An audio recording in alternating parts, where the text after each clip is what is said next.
Hi, good day. I'm here with Simon Delaney. We're going to talk about nonprofit organizations and bequests. Simon, I'm so excited to do this video with you today. And I know you're no stranger to the nonprofit sector. In fact, I know you've done a lot of litigation regarding nonprofit organizations, and you've also been the director of probono.org. Can you tell us more about yourself? Absolutely, Ricardo, and thank you for inviting me. It's wonderful to be joining you on such an important topic. I am a human rights lawyer, and I run my own law firm supporting nonprofit organizations and individuals seeking justice. Great stuff, Simon. So, Simon, this year was quite an extraordinary year, 2020. It started off, with this pandemic. And I think what a lot of people realized is that life is quite fragile. And as a result of that, a lot of people, they wanted to finalize their wills. Unfortunately, they couldn't do so, partly because we were under lockdown and we couldn't move around. Secondly, even for those people that were able to move slightly, they couldn't find witnesses and people willing to assist with the execution of their wills. There's one requirement, for example, that if you execute your will, you must do it in the presence of 2 witnesses. And there's also a condition that the witnesses cannot benefit from your will. So you actually had to find 2 people willing to be present, but also knowing that they wouldn't benefit from the will. So that's been quite a significant challenge for many South Africans in terms of executing their will. And now, since we've changed in terms of the lockdown levels, we actually at level 1. It's a bit easier to move around and also to execute your will. But this particular moment in time is relevant to nonprofit organizations as well, and that's why we're doing this video. Do you want to talk us through, why this is so important for nonprofit organizations? So there are thousands of nonprofit organizations in South Africa, many of which really struggle to stay afloat in normal times. But in these very abnormal times of a pandemic, most NPOs are even more stretched to cover their costs. There is an even bigger funding crisis in the nonprofit sector. So the silver lining in the pandemic is that there is an opportunity for nonprofit organizations to acquire supplemental income from individuals, leaving bequests in their wills. This requires minimal effort on the part of nonprofits to advertise this opportunity by inserting a planned giving section on their website, or simply making a call on social media to encourage people to leave a bequest in their wills. A bequest or a legacy means leaving a gift in your will. After you have nominated the executor of your will, you can list specific legacies to certain people.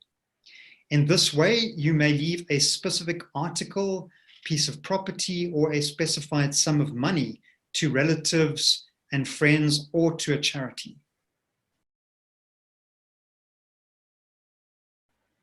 Both legacy and bequest refer to an amount of money or personal property left to someone in a will.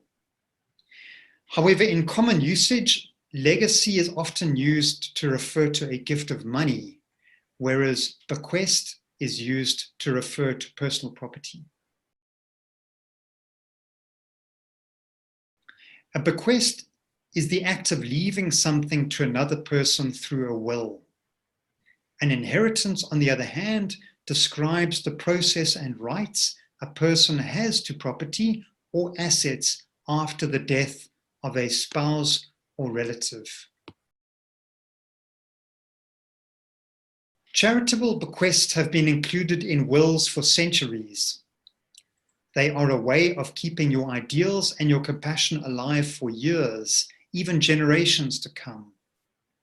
A charitable bequest offers you the opportunity to make a really worthwhile gift to a cause dear to your heart, to perpetuate your name or that of a loved one. Bequests help to make the world a better place and touch the lives of those in need. A bequest means that you are able to leave your own legacy that lives on for years after you have passed on.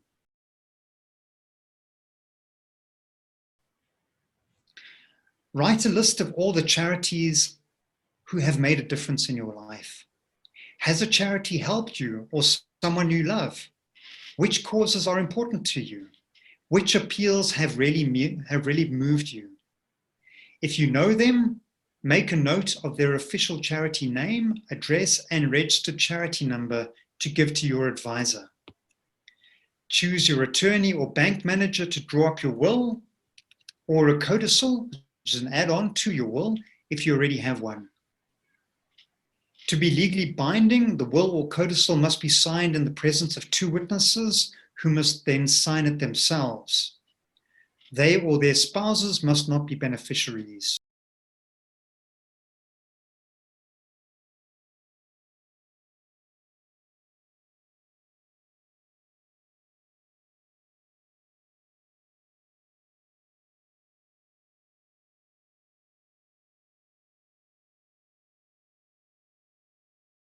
Excellent, Simon. So that is so easy to insert a clause of that kind into your will to ensure that a bequest is made to a non-profit organization.